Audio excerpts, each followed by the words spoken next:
পূর্বাঞ্চলের ৩০০ ফিটে আসবেন আর হাঁসের মাংস চাপটি পিঠা খাবেন না, সেটা কি হয়? এখানে পেয়ে যাবেন এমন অনেকগুলো দোকান যেখানে খুব ঝাল ঝাল করে খুব মজার দেশি হাঁসের মাংস রান্না পাওয়া যায়। ধনে পাতা দেন না, না কি পাতা ওই ধন্যবাদ লেবু পাতা। ওই যে ধনে পাতা, ধনে গাছ বড়টা মোটা পাতা পাতাটা না?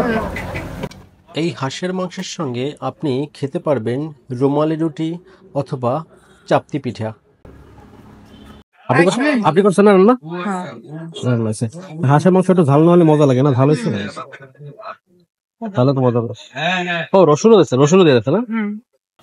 ভাইরে ভাই, গরম গরম হাঁসের মাংস মাত্র রান্না করে নিয়ে আসছে, ধোয়াটা উফ, খেতে নিশ্চয়ই খুব সুস্বাদু হবে। এবং সত্যি কথা বলতে, যেহেতু আমি পরে ভয় দিচ্ছি, এটা অনেক সুস্বাদু হয়েছিল।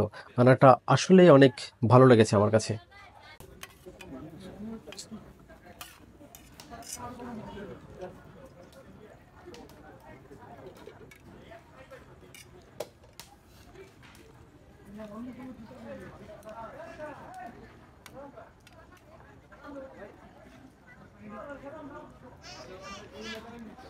কতগুলো হাঁস জবাইতেছেন?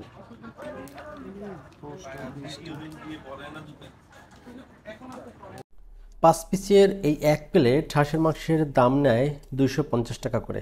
দেশি হাঁসের মাংস হিসাবে পিসগুলো কিন্তু বেশ বড়ই। ঢাকার ভিতরে আপনারা যদি খেয়ে থাকেন দেখবেন যে ওখানে পিসগুলো কিন্তু এত বড় পিস দেয় না, যদিও প্রাইসটা সেম রাখে, 250 টাকা 250 টাকা করেই রাখে।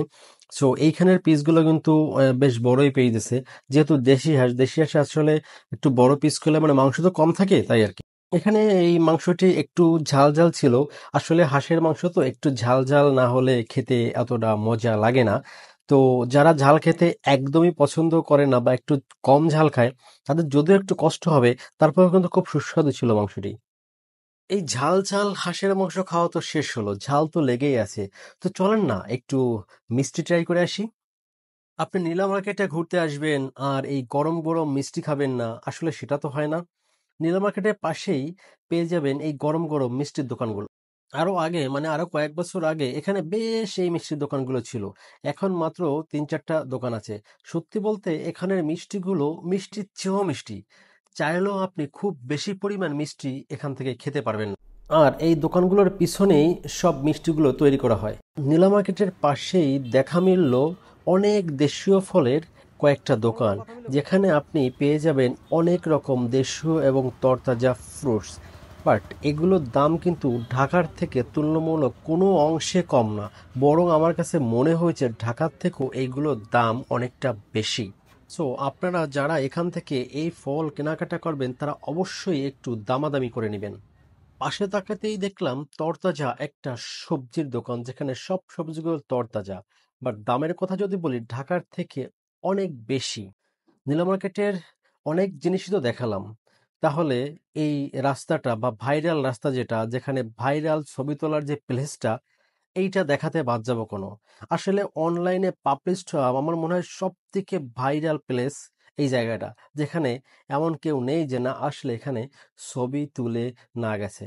দেখেন এই সেই প্লেসটা, এখানে সামনের এই জায়গাটা মানে এত খোলামেলা, এত সুন্দর একটা জায়গা, যেখানে তাকাইলেই আপনার মন ভরে যাবে, মানে মন এবং চোখ ভরে যেতে বাধ্য।